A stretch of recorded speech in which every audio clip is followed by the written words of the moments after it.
ni zuga mi puite u rom sarkar danin kut ni tang pakhat ka chua sak thin ang cheu khan voina hian ka chua sak le don cheu ani misol ming thang baraba nge Isu Krista hi ka chua sak don cheu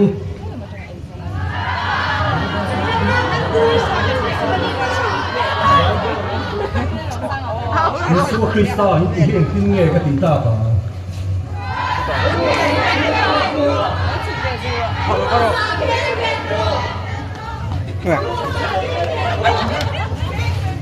Baraba ka chula Isu Krista anti hi cross ken be turin kal puyo u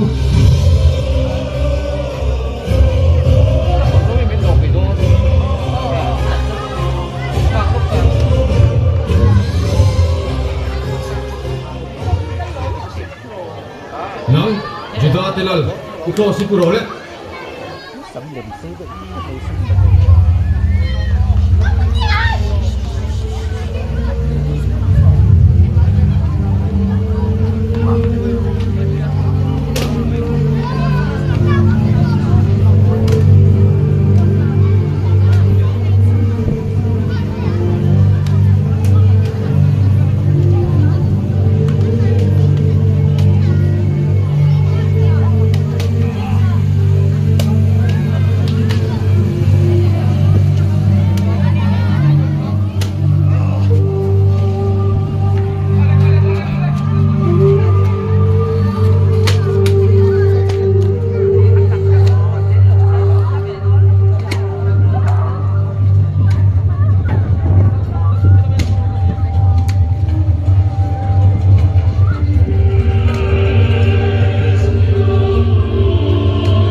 juda telal ni tin role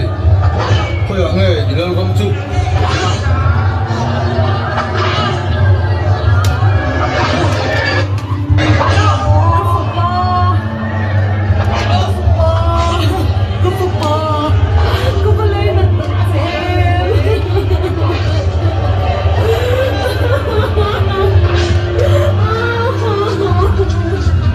nang hoi chia ka kiang ha ro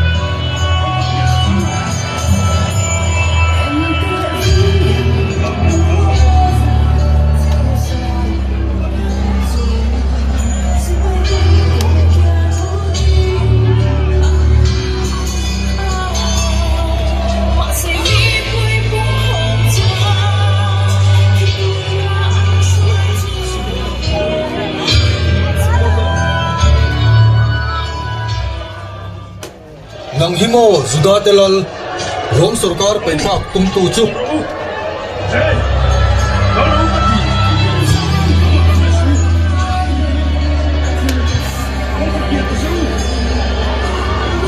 Lepa kha tu hin ro lak lak nu pasun ha ro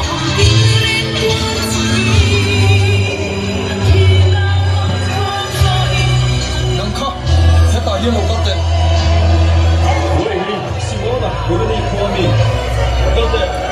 Crossy, the Queen Hall.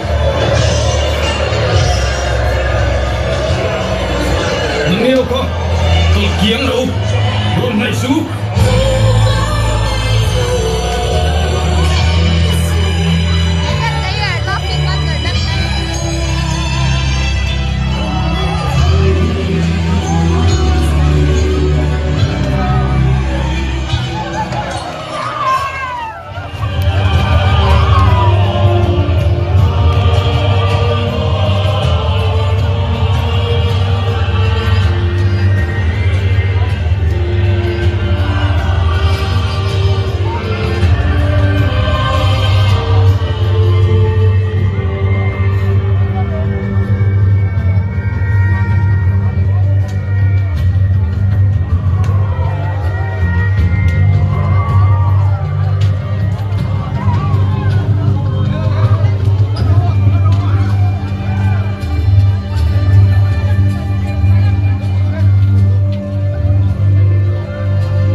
Midang tipo ti damalom, ikidam sila, fosa tang hiron suk sila, dijual ka mo yang tu.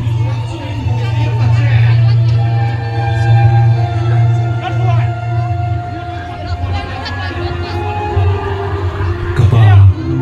ani hingay damo, until di yang sila ni.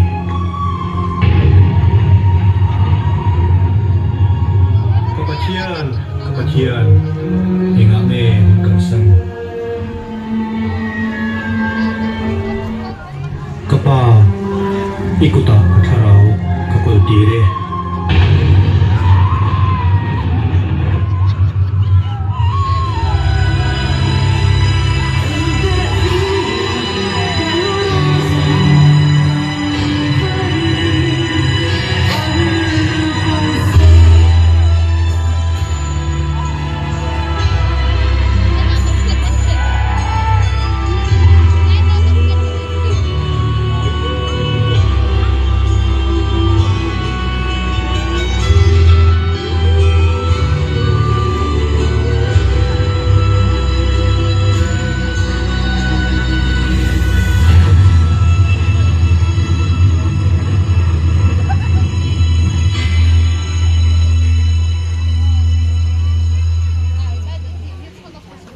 Pathian nên hay trông trời ngũ